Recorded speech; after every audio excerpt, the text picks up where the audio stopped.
It's not about going back to the past and glorifying the past and saying, oh, life was so great then when we had fresh, we didn't even have running water then. So, no, everything wasn't great. But I think it's important to reference those times because it gives you a context for how to remain relevant with your culture and move the culture forward.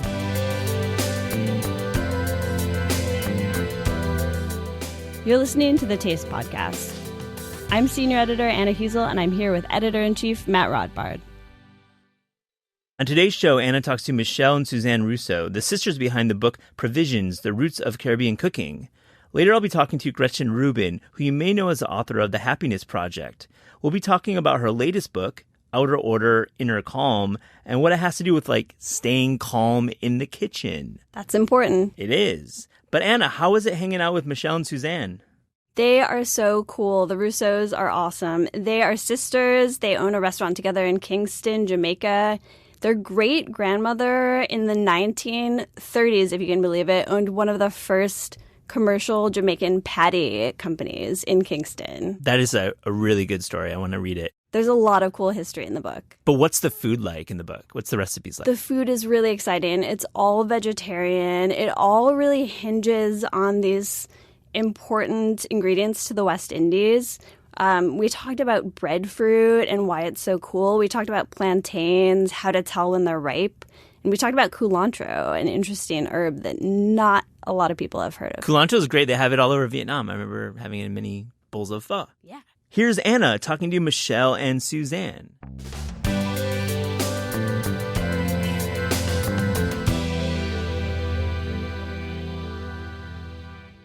Welcome to the Taste Podcast, Suzanne and Michelle. Thank you. We're so thrilled to be here on this beautiful snowy New York day. Yes, Very snowy. We love the city. So, hey, cold or hot, we like it. So we're glad to be here.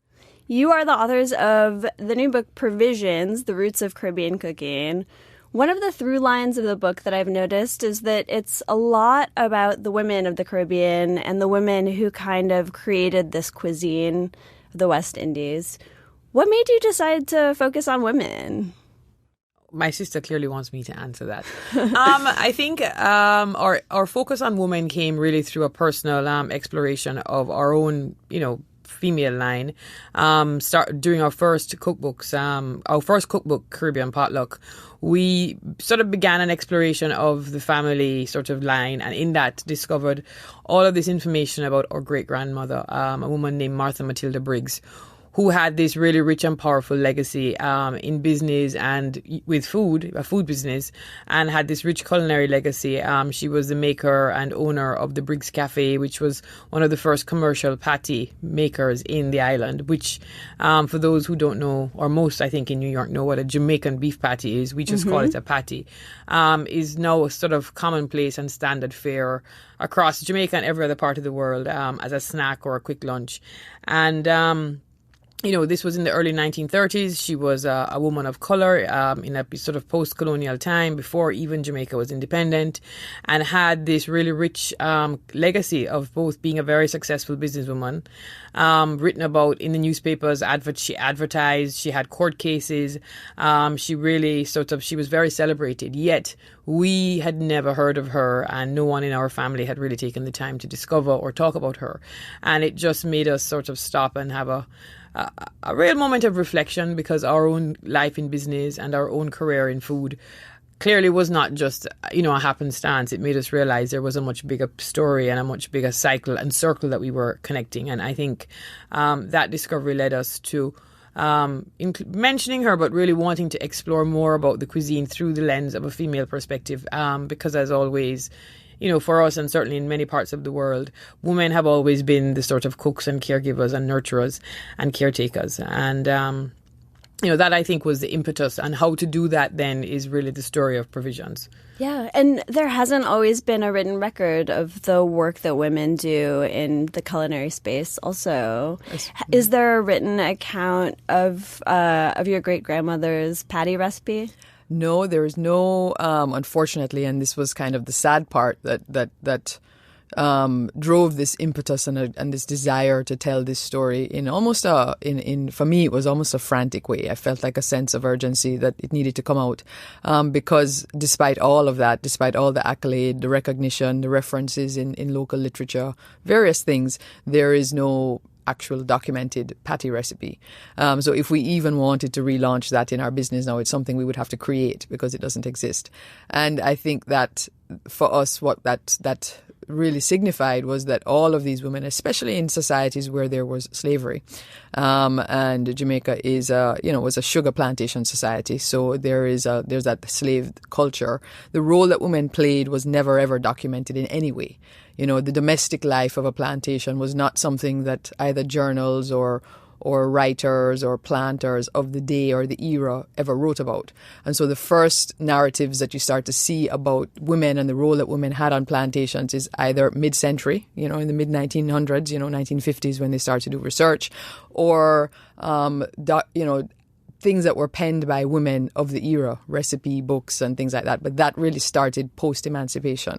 So, there's a lot of repiecing of the history, but I think that the fact that nothing was documented, including in the mid-1900s, our grandmother's recipe, was really important for us to start this process of writing down in our way and in our voice these stories of the past, because it's not about going back to the past and glorifying the past and saying, oh, life was so great then when we had fresh, we didn't even have running water then. So, no, everything wasn't great. But I think it's important to reference those times because it gives you a context for how to remain relevant with your culture and move the culture forward in a way that all can appreciate.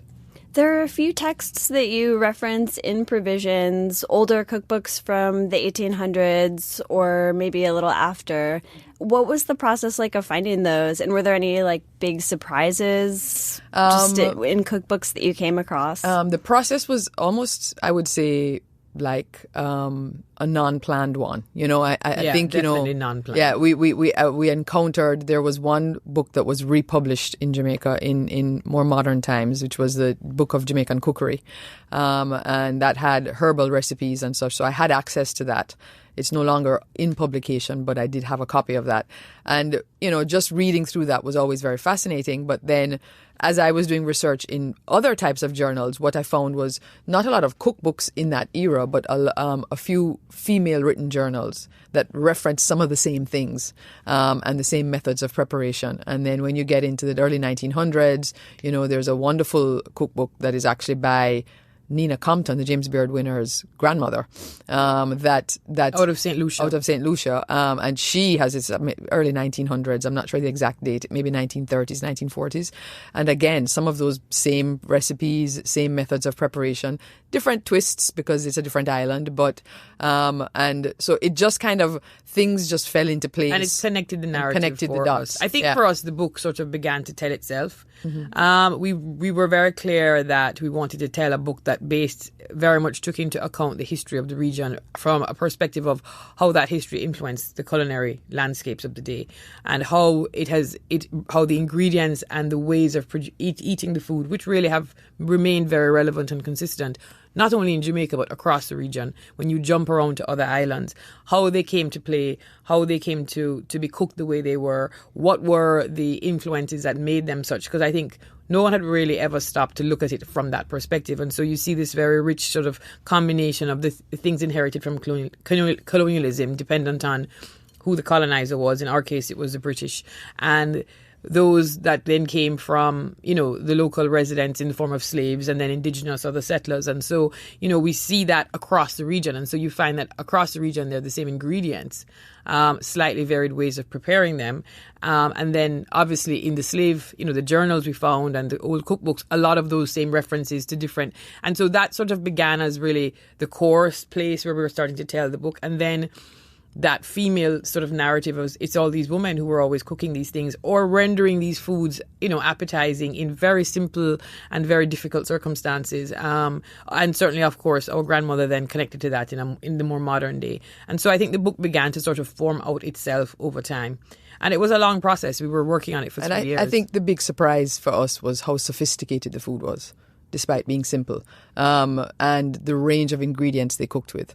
So they'll reference, berries, and that grapes, muscat grapes grow, and things that just are not considered Caribbean at all. And then they have also recipes where they layer in, it's a turtle soup, and they layer in this, and then they add sherry at the end, and they finish it with butter. And it's just how just how sophisticated and layered in flavor from a culinary perspective the food would have been, considering that it was been cooked over an open flame, in a hearth. So you would have had that as well, the techniques of they were, cooking. The planters were known for these, lavish banquets and feasts where, food was like many, many courses. And when you just start to think about the lack of, from invention, what they would have done to render and be able to create this stuff without electricity it was just a fascinating sort of compelling tale. And a lot was written about when you go back in the journals and you go back into the history about the planters' banquet and how and what would have been consumed.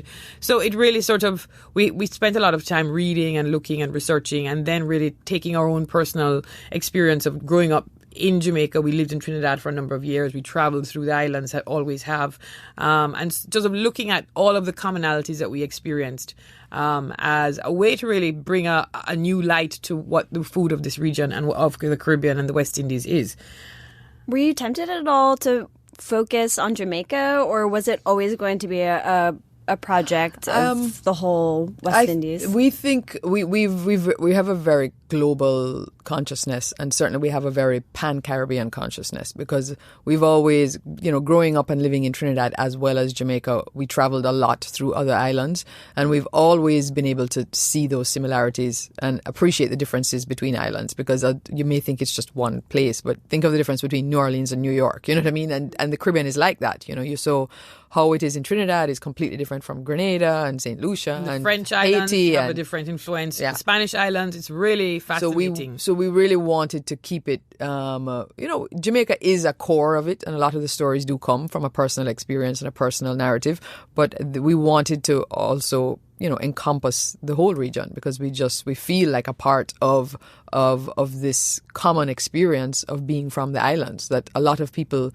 can't really understand unless you actually come from an island in the Caribbean, And you both own a restaurant in Kingston, is that right? Yeah, we currently, in this current time now, we've recently gone back into the restaurant business, having taken a step away for it for a number of years, and we own and operate a restaurant called Summer House at the Ligony Club. Ligony Club is an old members club left in the heart of Kingston that we refurbed and upgraded and opened back last year, May. So early days yet. Really very much focusing on the same kind of food that we do in the book. Modern interpretations of Caribbean ingredients, our take on them, very much the food that we like to eat. Very much looking at the artisanal aspect of the cuisine, which I think has been overlooked, and presenting it in very appealing and sophisticated, elegant ways. As business owners, you must meet a lot of tourists to the island. Are there any major misconceptions that people have about Jamaican food when they show up at your restaurant? So many. Yeah. They don't tend to have them at the restaurant, because we are in... luckily for us, in a way, we're in Kingston. So while you get visitors, they're more business travelers. A lot of the sort of resort areas would get the typical tourist that is expecting one thing. One of the biggest misnomers and misunderstandings is that everything in Jamaica is about jerk, which is very much not. It's absolutely the opposite. And that jerk is pan chicken. So not true. So pan chicken, which is what they talk about, where they cook it in the drum pan, is a completely different thing. And jerk is really something that we eat on a weekend, or as Suzanne always says, driving to the country on vacation. It's a street food that we buy for at the beach, or if you're at the beach, you'll go and pick up some jerk. But it rarely sits at a table, and do we eat it at dinner or lunch or any other time of the day? So it's not sort of commonly consumed, and it's also the way it's presented. It's also not a seasoning, so you can't buy jerk, and it's the method of marination, and it's also the method of cooking. It's much more like Southern barbecue. Mm-hmm. It's a slow cooked process over wood, And so that's the jerking process. With its own history. With its own history that's tied to the Maroons and there's a whole legacy of how jerk came into being and all of that.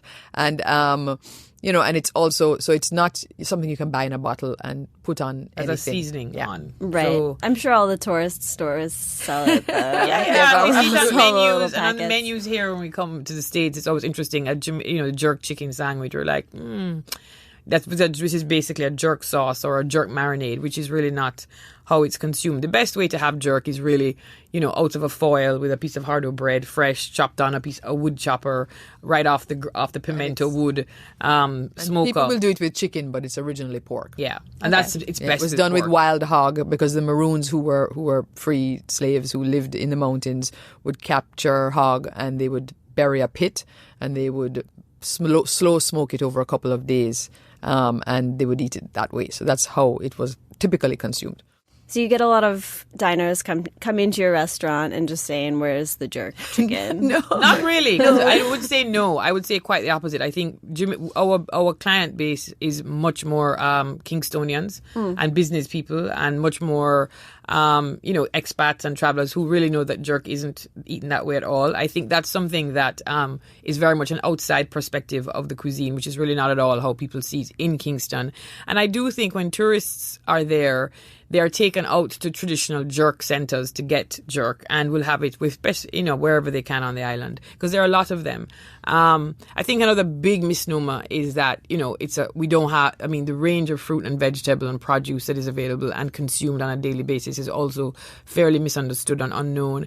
I also think that the other big mix-up is ackee. So a lot of, fare around ackee because it's a banned substance or it's poisonous and all of this. And I know it was not, imported into the States for a long time when, it's really a part of it once you've cleaned the ackee pot, and that, they will say it's like an egg. It's absolutely nothing like eggs. Ackee is a fruit, but it's also a fat. So it's more like an avocado, if anything. Yeah. Okay. And so, there's a lot of those sorts of perceptions where because it's yellow and it looks like this, it's this, but it really isn't any of those things. And it's a unique it's unique in taste and appearance and texture onto itself. It's very hard to compare it to anything else.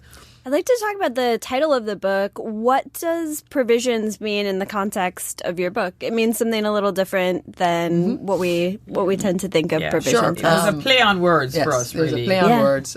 There are three aspects to it, really, and I'll speak to one. During slavery, the British Slave Code sort of dictated that all slaves be given a plot of land to grow their own produce, and that really, was existed in islands where they had land available that they could do that. And this was to alleviate some of the pressure of feeding slaves, and so that plot of land was called a provision ground, and they would have been given 1 day every fortnight to farm that ground, and they could reap and sell what they reaped from the grounds in Sunday markets. Often because of the nature of the distance and the types of things they could grow, they grew less perishable items. So ground provisions, which I'll let Suzanne talk about those, like yam and those types of things were what they farmed there. And then they would bring that home, sell some at market, and then use it for their sustenance for the week. And provisions also... In Jamaica, we call all starchy vegetables that are out of the earth ground provisions. And so that would encompass sweet potatoes, yam, all kinds of yam. We have yellow yam, you have white yam, you have yampi, you have sweet yam. Cocoa yam. Cocoa. Then you have cassava. And then you would have breadfruit, all those out of the ground could fall into that. So really ground provisions, which is a very big staple and a starch that is consumed daily by most people. We refer to them as ground provisions. And obviously the word provisions itself is, sources of nourishment and, food itself. And so it was really a play on all three. And the roots of Caribbean cooking, obviously, because provisions tend to be roots that are in the earth, tubers, it was also that play on that, where it's food of the earth. I want to talk about breadfruit. Breadfruit features very heavily in the book. What is it? What should people we cook with love it? breadfruit. You can cook everything with breadfruit. So good. It's so my favorite It's thing so to eat. good. It grows on a tree, originally brought into the Caribbean by planters from Tahiti. Actually, it was on Captain Blythe's ship as again an additional cheap form of sustenance for people to eat, the slaves to eat. Breadfruit trees were planted all around sugar estates. They didn't like the texture of it originally, so it was never consumed. But it can be used in so many ways. I mean, it's a big green fruit, and it's sort of on the tree, and it really isn't like bread. But I suppose once it's cooked on the inside, it does have a sort of bready, doughy, starchy texture. Has a heart in the center that you cut out. But the best, I mean, you can roast it on an open flame or in the oven. That's fantastic with just butter and salt. You can fry it, make chips. You can boil it. Amazing. You can make it in like soups and stews. I mean, even in these old cookbooks, we saw desserts and things that they use. Bread pudding, maybe breadfruit. We've done a fritter with it, where we boil it and puree it and mash it and then deep fry it with a dipping one sauce. of the dishes of this, one of the sides that we have at the restaurant now is like a gratin, where it's Braise. breadfruit, braised, and it's done with coconut milk. We can do it as a gratin with cheese. I mean, it's a fantastic ingredient. Does it have much flavor? Is it more of a textural? It has its own flavor. It's a slightly sweet. I mean, there are different types of breadfruit. They have yellow heart. They have the best breadfruit that people always want to eat is a yellow heart, which is a much longer. They're short, round. They're round ball like football ones, and then there are some that are more sort of oval, elongated. And that is the best. That is the most delicious one because it tends to be a bit sweeter and softer. So when you cut it piping hot, and it's charred on the outside, and you just slather some butter and salt on it or some honey. It's very nice. Sounds good. And it does ripen, like how a plantain will ripen. So over time, you can eat breadfruit green, absolutely. But if it gets too ripe, it can be a little bit too... It's not as nice. It's kind of funky. It doesn't taste... Yeah. It doesn't taste good as a savory. But so there is a taste that's unique to it. I would say it's slightly nutty. I think it has a sort of a soft, smooth, creamy, but dense texture. That needs moisture. That it could, and some of them are drier than others. So the yellow heart is yellowing, actually a little more yellow in color and very, very moist. Whereas the other smaller breadfruits can be very dry, and those are better fried. So it does need a little moisture, so that's why it's good with butter. You could drizzle it with olive oil. It's really nice fried because of that. It makes good, braises or stews because it will absorb all the liquid, and then it will take on the flavor of what you cook it with. That's what's amazing about it. Speaking of starchy things, there's a really cool recipe in the book that I wrote about on Taste a few months ago where you take a whole ripe plantain in the skin and roast it, kind of like a roast potato. Right. Sure. It's so cool. How the part that's hard to me though, like there are plantains at every grocery store in New York. How do you tell when it's ripe enough? Because the difference between an unripe plantain and a ripe plantain, they're like worlds apart. They're like different fruits. But we eat them every way though. So to be clear, I mean plantain is another thing that we just love. But in the Caribbean, we will eat plantain and green, fried almost like a tostones, or what we call it pressed plantain in Jamaica, where you fry it green and eat it with salt. Then we would eat it ripe as an accompaniment to any meal, as any starchy meal. But also pan fried. And it would be pan fried. It could be done in the oven, and they'll boil it. And then there's the dish we have there, or you can roast it. And so the blacker the skin gets and the yellower the skin gets is the riper it is. And so it goes from having like an all green, sort of like a mottled green and yellowish color, and then it goes to all yellow, and then it goes to yellow with black, and then it's really sweet. Right. And it's also you could test it by how easy it would peel. Yeah. So a very, very ripe plantain will peel a little bit like a banana, although you'll have to cut the top off. The skin will just slip off, and then you'll have this slightly damp but firm, fruit inside, and that's very ripe, and that's when you get the ripe sweet one. If it is like really hard and you couldn't peel it, and you would have to take a knife and scrape it, then that would be a very, very green plantain. And the turned would be easier to peel, but it's still going to be very hard inside, and you'd have to almost scrape the strings off and stuff with the back of a knife, because they'll adhere to the fruit. So we like it every way, but the typical island sort of accompaniment will be very, very ripe, sliced, and you can get over too ripe plantain as well. If it gets almost rotten and slimy, then it's gone too bad. Then you don't want to eat it. It's gone too far. Then you don't want to eat it. So if it's completely black and it's kind of mushy when you touch it to peel it, then you know it's a little too far gone and you may want to just discard that. I mean, maybe you could make it into like muffins or something, but Or like banana bread or fritters. Yeah. But I wouldn't try to eat that just roasted or raw or whatever. You write about the herb culantro in the book, not to be confused with cilantro. They're different things.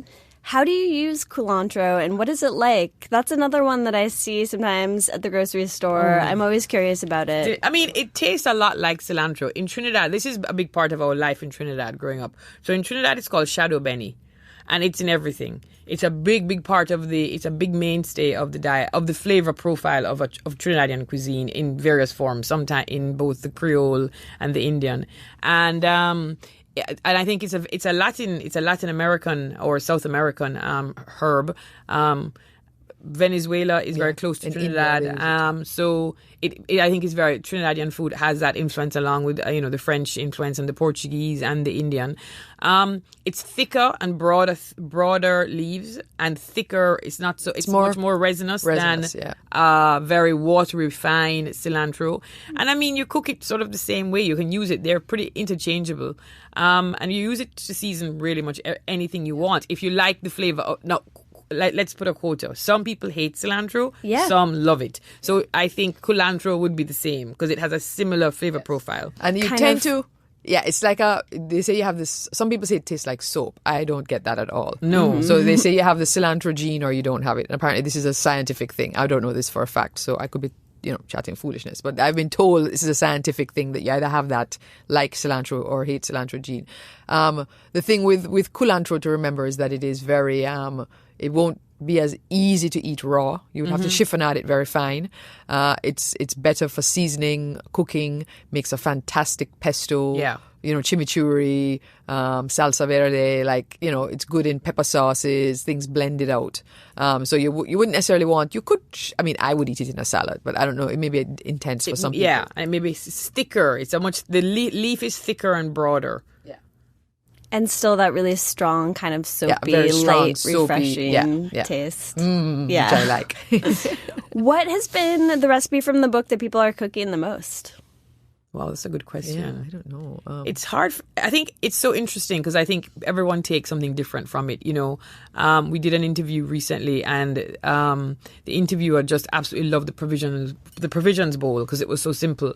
And then someone else wrote to us on Instagram to say that the island salad with the mango, avocado, and plantain chips is one of the most delicious things she's ever had. And then, it's so personal. I think food is such a personal journey. I think, it depends on what you like and, what you connect with. I mean, what would you say, Mish? I think we've gotten a lot of comments on the gnocchi, the sweet potato gnocchi. Yeah, well, we cook that in the restaurant. People always can taste it. Yeah, and we've gotten a lot of comments on. There's another ripe plantain dish in the book, which you didn't speak about, but it's with a Mornay sauce, and it's layered with some Gruyere, and that's very, very good. Almost more like a lasagna. Yeah, and the cassava pancakes. A couple of people have the cassava pancakes are fantastic, and so typically. All island what else ingredients, too? But so perfectly delicious. Every time we do, even if they're not cooking it, but every time we do it, people freak out and then they go and cook it, is the quinoa kale with the candied sorrel. Yeah, that's a huge... That's really But that's great not because I think they tried it in the book. I think they've eaten it with us because we do it a lot in our events and at the restaurant, and it's really generated a whole lot of interest.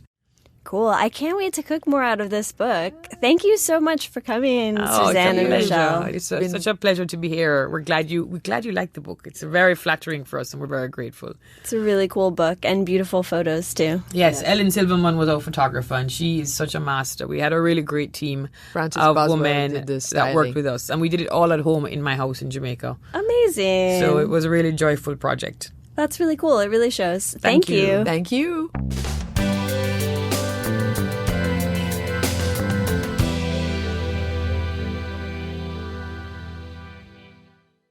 Here's Matt talking to Gretchen Rubin.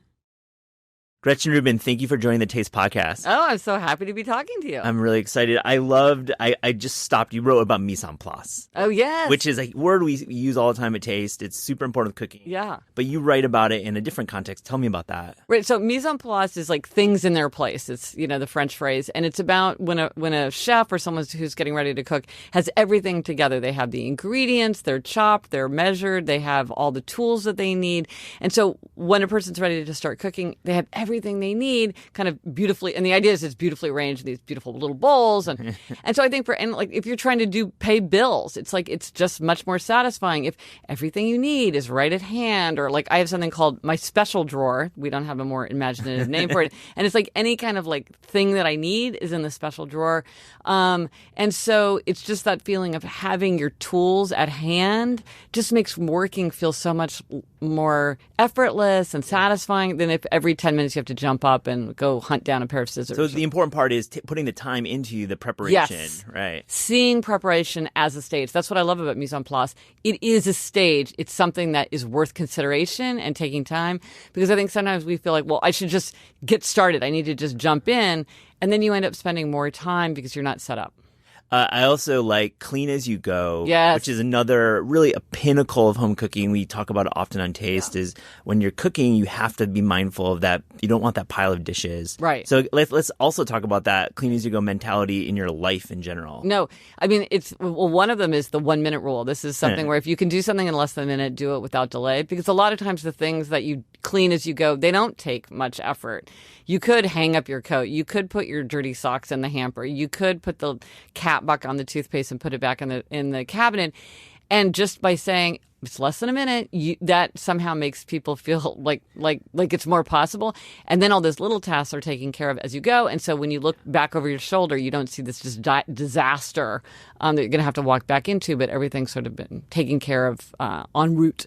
On those rare occasions you do cook, because you're not a huge home cook, but no. Tell me, do you clean as you go? Do you follow your own principles? I do, because I don't like seeing a lot of stuff out. So I do clean as I go. And I get enormous satisfaction from just like, the clear counter. I'm a counter clearer. Oh my gosh. For me, it's the same. If you can finish your meal, plate your dish, and have a clean counter. Yes. It's like, even if the dish doesn't taste great, even if you've like forgotten steps, it tastes better for me. Yeah. Well, it's funny because on the Happier podcast, we had somebody where she and her husband had the deal, like if you clean, the other person cooks. But she was a clean as you go person. So he was like, that's great. And he was the kind where like, I'm going to use every dish in the house. Oof. And he had the moral hazard that she was doing the cleaning. So it was sort of like, okay, how do we work this out? Because clearly that's not sustainable over the long term. Definitely not. But there are people who love to it's like they go out of their way to use every bowl possible. Well, in New York, our kitchens are not as big as many parts of the country, so we actually have to clean as we go. Because we don't have that much. Yeah. No. Yeah. You write about the idea of dungeons. Explain what those are, and it also explains some dungeons that might be in the kitchen. Ooh. Under the sink. It's bad under the... What's a dungeon first? Oh, so a dungeon is just like a place in your home where it's maybe dank or dirty or like it's messy, but in a way that's kind of gross. So it, like maybe in a basement that's a little bit wet, but I think for most people in their like maybe it's the bottom drawer where sometimes stuff kind of leaks down there, it gets stuck, or you get a maple syrup incident that never quite got dealt with. Freaky.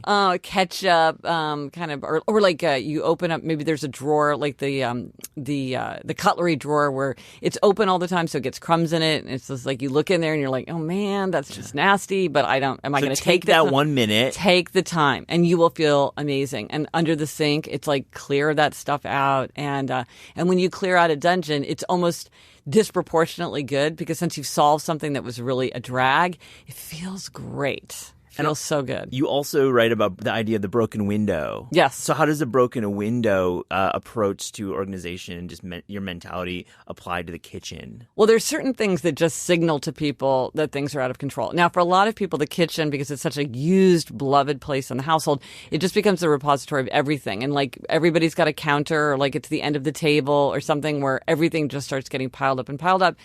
And then people just keep adding to it because they're clutter magnets. And once something's messy, it tends to get messier. And so you really want to fight that and try to figure out ways to keep everything going where it needs to go so that it doesn't pile up in that way. You've written a lot about the idea of happiness. I just wanted to know, like, how does cooking make you happy? Well, I think there's just something primal about cooking. It's food, it's warmth, it's often tied to hospitality, the idea of taking care of ourselves, taking care of other people. It's mastery for a lot of people, like learning new skills. It's the exotic. I'm going to try something new. I'm going to taste something new. I'm going to experience a new culture. There's so many aspects. There's the beauty of it, just looking at the food, the colors, the smells. It takes us into our bodily experience. You can't bookmark it. You can't do it behind a screen. You got to be there in real life. It's happening right now.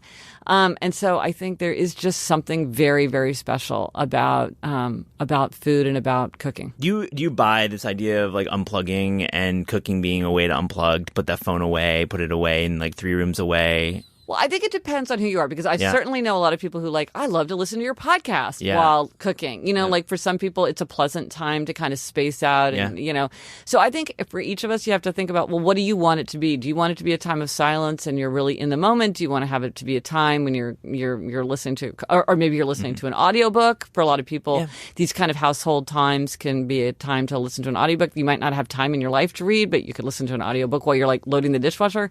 So I think it really depends on you and what you want from the experience. And you want to think, well, how can I make this experience as pleasant as it can be? Because maybe there's ways I could make it easier or more fun. It's like, maybe if I buy an amazing set of knives, that's going to make everything more fun. But for someone else, the amazing knives are just going to sit in a drawer. What's the point of that? So it's really who are you and what's going to make you happier? I think screen time is one thing that cooking kind of takes you away You from. cannot do screen time. It's kind of impossible. Yes, you can do listening, but you cannot do screen time. And I think there's a relief to that. Yeah. We write about a lot of that on Taste. We talk about the idea that cooking is therapeutic. I think it's really key.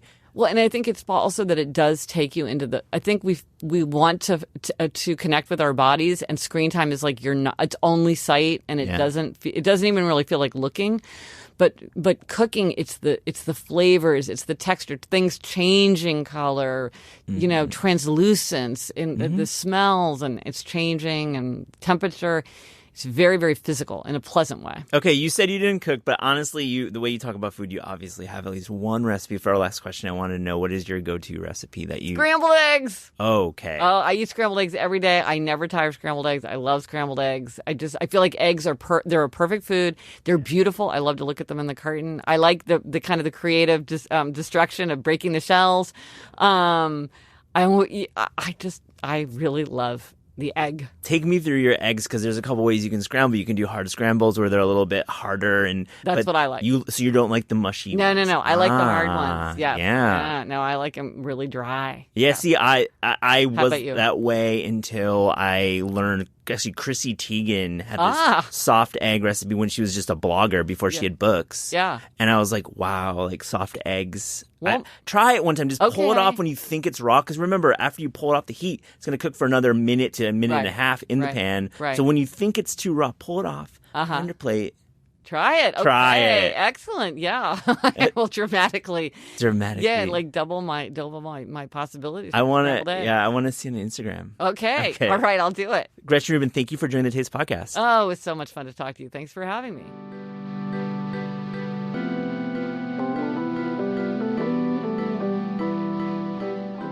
The Taste Podcast is hosted by Matt Rodbard and me, Anna Heasel. The show is produced by Gabrielle Lewis, studio recordings by Pat Stango, theme music by Steve Rydell. Interviews are recorded live at Books Are Magic in Cobble Hill, Brooklyn, and at Penguin Random House Studios in Manhattan. Visit Taste online at tastecooking.com. Thanks for listening.